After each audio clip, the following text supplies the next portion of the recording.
These days, you can be a fan of anything.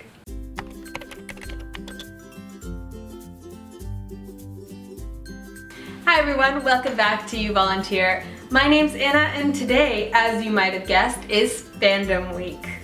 With the introduction of Tumblr, you can be a fan of chairs, you can be a fan of staircases, you can be a fan of swimming pools, you can be a fan of Supernatural, you can be a fan of anyone and anything, and absolutely pretty much anything that exists in the world you can be a fan of. Actually, anything that exists anywhere in the universe and the galaxies, you can be a fan of it. My favorite thing about fandoms is that there is a name for everything that there's a fandom for. The very first fandom, although it wasn't called that at the time that I was a fan of, was the Jonas Brothers fandom. We were called the Jonas Sisters, although by the Jonas Brothers we were referred to as Jonatics. This is really interesting because it's not something that really happens anymore. If a fandom calls itself one thing, the person who is the head, sort of that fandom doesn't really give their fans an alternate name. Nothing else in nature or in humanity or in life names itself. For example, a tree doesn't evaluate its life and then call itself Betula caprifera or a birch tree. It just exists and grows, and scientists look at it and look at its things and the way it grows and the way it is, and then they figure out a name for it. Humans too, for the most part, don't name themselves. I guess something special happens when a group of people get together. Believe it or not, the very first fandom, quote unquote, that I was a part of was actually not the Jonas Brothers. In fact, the very first one that I can remember was me being a fan of Mary-Kate and Ashley Olsen. I remember cutting their picture out of a magazine and pasting it on a little 8.5 by 11 white piece of paper and putting it on my door with a little paragraph underneath, handwritten of course, about why I love them so much.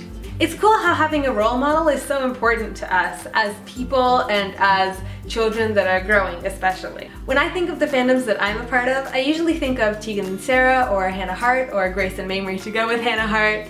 I think of YouTube channels like Tyler Oakley, Troy, YouVolunteer. I guess, and maybe this is just me, and maybe this is because the word fandom is growing, I don't think of necessarily a fandom of a TV show, even though of course that exists.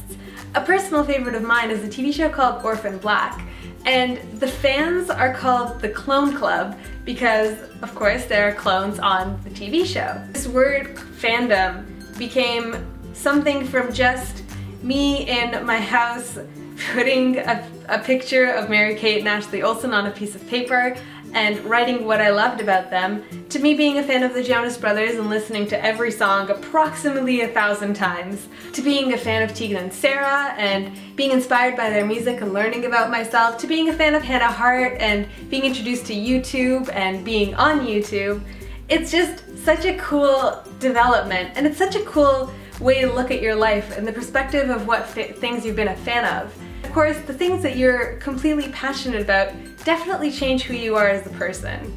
In the end, we're all really just influencing each other, and I think that's so cool, especially with a platform like YouTube. It's so interesting that the word fandom, or as it begun, fangirl, was a young girl who was sitting in their room worrying and thinking about which member of a boy band they want to marry the most, to this huge community of people that are the same because they share the same interests, and as Victoria's video pointed out earlier, that are the community and that really connect with each other on so many different things, from stairs to cool homes to TV shows to musicians to anything in the world. It's really cool how we have this whole new media that we can share with each other and create fandoms from it, and with things like Tumblr and Twitter and all these social medias, that we can connect with each other and make communities and all become one big happy family. Now of course this video would be incomplete without me stating the one thing that I have been a fan of all my life and I will never grow out of.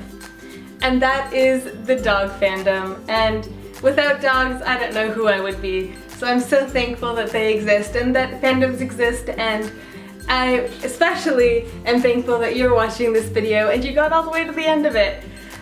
So thank you so much. I hope you subscribe to YouVolunteer, and I, and maybe Lindsay too, We'll see you next time.